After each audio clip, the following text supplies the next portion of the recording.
So the next step is for this creative photo-based collage painting is to create a selection within which we're going to put another photo.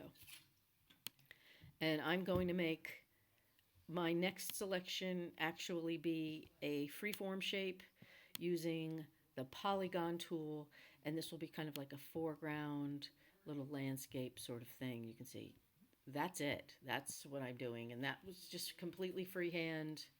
There's a little bumpy mountain shape. And with that little bumpy mountain shape in place, I'm going to jump over again. And since this is for educational purposes, I'm not so worried about copyright infringement. I'm not going to sell this picture.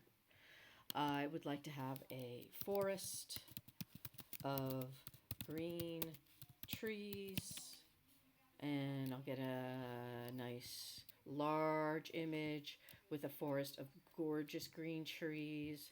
And if you don't like your image when you first put it in, you can always do these steps over again, but I don't want to be too picky. I just want to show the steps. So this is a wallpaper. This could be something I like or don't like. It has a lot of black in it.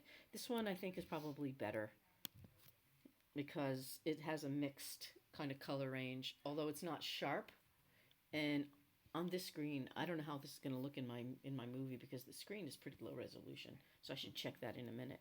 But I'm going to go with it anyway. So I'm going to do a control click. And again, copy the image. Okay. You know what? I like these birch trees. Let's do that. Control click and copy the image. So with the image copied, I'll go back to Photoshop and simply go, this is it. This is the whole thing. Edit, paste special. Whoops, I forgot to make a new layer. Now I have the new layer. I forgot a step.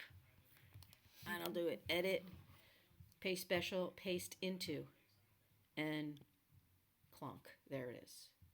If you don't like it, it's like white asparagus, kind of not digging it.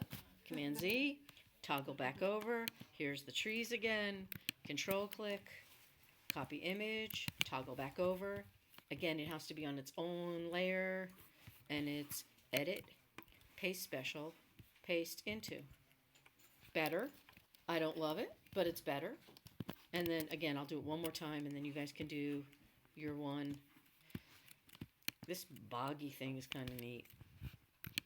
And again, it's copy image, flip back over to Photoshop. It's on its own layer, and it's edit, paste special, paste into. And it created this layer mask and this swampy situation down there. And I want to move the picture inside. And so that's the point of a layer mask, is that you're not really cutting it. What you're doing is creating an area or a window, that's the mask, where the picture that you have can show through the hole. So as I slide, you can see the mountainy shape is staying still, and the pretty trees are moving around inside. And that's where I'm going to leave it for this bit of the movie. So here I will